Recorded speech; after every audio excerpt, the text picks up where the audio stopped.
Hello friends, welcome to legal and social awareness. आज की video में मैं इंडियन पेनल कोड के चैप्टर 15 के बारे में बातचीत करने जा रहा हूं। चैप्टर 15 में धर्म से संबंधित अपराधों का जिक्र किया गया है, ऑफेंस रिलेटेड टू रिलीजन। अक्सर आप देखते होंगे जब कहीं पर भी सांप्रदायिक सद्भाव बिगड़ता है, धार्मिक तनाव फैलता है, तो एफआईआर हो जाती हैं, मुकदमे दर्ज हो जाते हैं। ये अक्सर सुनने में आता है कि उसके धार्मिक भावनाओं को ठेस पहुंचाई गई या फला धार्मिक स्थल का अपमान किया गया। इस तरीके की घटनाएं हम आए दिन अखबारों में और टीवी समाचार के माध्यम से सुनते रहते हैं। तो चैप्टर 15 इंडियन पेनल कोड में सेक्शन 295 से लेकर के सेक्शन 298 तक इसी तरीके के अपराधों का वर्णन किया गया है। अगर आप लॉ स्टूडेंट हैं या आप किसी जुडिशियल एग्जाम्स की तैयारी कर रहे हैं तो यह जानकारी निश्चित रूप से आपके बहुत काम आने वाली है। मैं इन सारे सेक्शंस के बारे में आज की वीडियो में एक एक करके बहुत ही आसान भाषा में बातचीत करने जा रहा हूं और यह देखते हैं कि इन सेक्शंस में किस तरीके के अपराधों की बात कही गई है और उसमें कितनी सजा का प्रावधान दिया गया है। साथियों, section 295 Indian penal code, section 295 में कहा गया है कि जब कोई व्यक्ति किसी धार्मिक स्थल को अपमानित करने के आशय से उसको क्षतिग्रस्त करता है या उसको अपवित्र करता है तो यह अपराध 295 के तहत दंडनीय होता है। इसमें 2 साल की सजा अथवा जुर्माना अथवा दोनों से दंडित किए जाने का प्रावधान भी दिया गया है। यह अपराध 295 आईपीसी के तहत एक संज्ञेय अपराध होगा और गैर जमानती अपराध होगा। दोस्तों, अब धारा 295 ए को देखते हैं।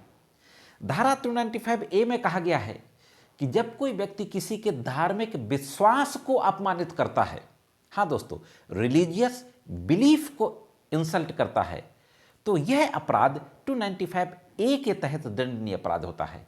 इसमें 3 साल की सजा का प्रावधान दिया गया, 3 साल की सजा अथवा जुर्माना अथवा दोनों। और यह 295 ए के तहत किया गया अपराध भी संज्ञेय अपराध होगा और गैर जमानती अपराध होगा। अब देखते हैं कि धारा 296 में क्या कहा गया है। धारा 296 में कहा गया है कि किसी धार्मिक उपासना को लेकर के अगर कोई जमाव लगा हुआ है, यानी रिलीजियस असेंबली, कहीं पे लोग इकट्ठे हुए हैं और पूजा पाठ कर रहे हैं और वहां पर उसमें कोई विघ्न डालता है, किसी धार्मिक पूजा पाठ को लेकर के लोग इकट्ठा होते हैं, जमावड़ा लोगों का लगता है और उसको कोई डिस्टर्ब करता है, तो यह कृत्य 296 के तहत दंडनीय अपराध होता है।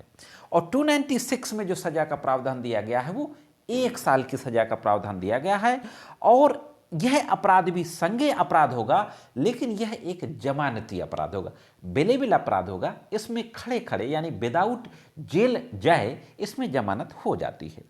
इसके बाद सेक्शन 297, सेक्शन 297 में कहा गया है कि कोई व्यक्ति किसी की धार्मिक भावनाओं को ठेस पहुंचाने के आशय से किसी के धर्म स्थल का अपमान करता है और उस पर अत्याचार करता है, यानी ट्रेस पास करता है, कब्जा करता है, या किसी कब्रिस्तान वगैरह शमशान घाट की जो जगह है उस पे अगर कोई अत्याचार करता है, उस पे विघ्न डालता है किसी तरीके का, या किसी दाह संस्कार में किसी तरीके का डिस्टर्बेंस पैदा करता है, तो यह कृत्य 297 आईपीसी के तहत दंडनीय अपराध होगा।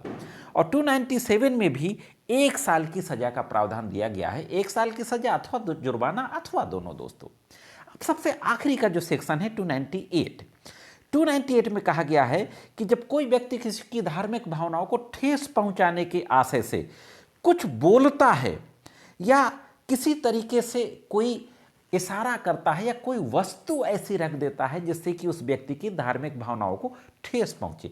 अक्सर आप देखते होंगे कि किसी पवित्र जगह पर कोई आपत्तिजनक चीज को रख देना, किसी मीट के टुकड़े को रख देना, माहौल खराब करने के लोग इस तरीके की हरकतें जो एंटी सोशल एलिमेंट्स हैं वो करते रहते हैं। तो यह जो अपराध होता है ये 298 इंडियन पेनल कोड की कैटेगरी में आता है, उसके तहत पनिशेबल होता है। 298 आईपीसी में भी 1 साल की सजा का प्रावधान दिया गया है, अथवा जुर्माना अथवा दोनों। लेकिन यह जो 298 अपराध होता है यह बेलेबल अपराध होता है। तो आपने देखा 295 और 295 ए ये दो तो नॉन बेलेबल हैं। बाकी 296, 297 और 298 यह बेलेबल ऑफेंसेस हैं। तीनों में 1 साल की सजा है, खड़े खड़े इसमें बेल हो जाती है दोस्तों।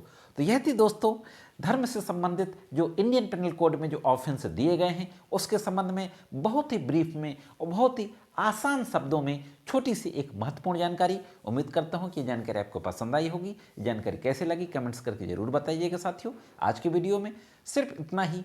मिलते हैं किसी अन्य वीडियो में कानून की कुछ अन्य जानकारियों के साथ। तब तक कानून की विभिन्न तरह की जानकारियों के लिए देखते रहें लीगल एंड सोशल अवेयरनेस।